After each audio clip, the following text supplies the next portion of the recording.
Alright, let's go! For today's video, magluluto tayo ng adobo sa gata na igat, yung mabugi. Alright.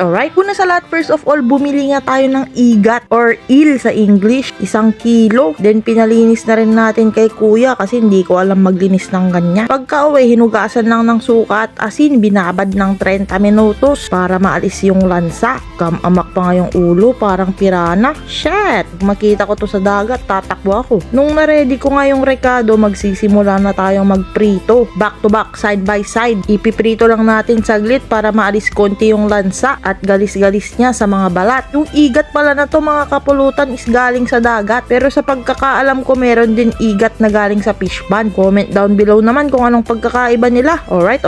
After ma-fry yung first batch, set aside then fry the second batch. Medyo malaki kasi itong igat. Mahaba, kaya medyo marami tong 1 kilo. At sa same pan, binawasan lang ng mantika. Dito na tayo magigisa ng bawang, luya, sibuyas, daon ng sibuyas. Igigisa hanggang lumabas yung aroma. Nakakatulong din to pampalis ng lansa at pampasarap ng ating adobo sa gata. Then ilalagay na natin yung mga igat na prinito natin kanina. Add some pepper. Damihan mo, pampasarap. Then toyo, parang jowa mo. Sili, para konti lang mapulutan ng kung fu. Charot. Then suka. After nga maglagay ng suka, wag nyo munang haluin ng 5 minutes hanggang maluto yung suka. Then imekos-mekos na para kumapit na yung lasa sa igat. Yung mga bilog-bilog nga nakikita nyo dyan, mga bugi yan na nadurog or yung itlog ng igat. Sprite na rin, pampatamis at pampatender. Hindi tayo nag-add ng asukal at water. Sprite lang, okay na. After 15 minutes, naglagay na rin tayo ng Coco Mama na gata. Another 15 minutes ulit yan, lulutuin lang natin yung gata hanggang maging ganito yung itsura. Uy, napakasarap nyan boy! Onion leaves for the toppings at yung pantulak, gin syempre 2x2. Pero hindi tayo magpupuro for today's video. Titimplahin daw ni Darling, gagawa daw siya ng wangwang. Hindi weng-weng, wangwang daw kasi wawangwangin niya yung pag-iisip mo. Sa akin, okay naman kahit ano basta makabartek. Parang juice nga lang itong tinimpla niya eh. Merienda lang ba? Pero sa huli, wawangwangin ka niya.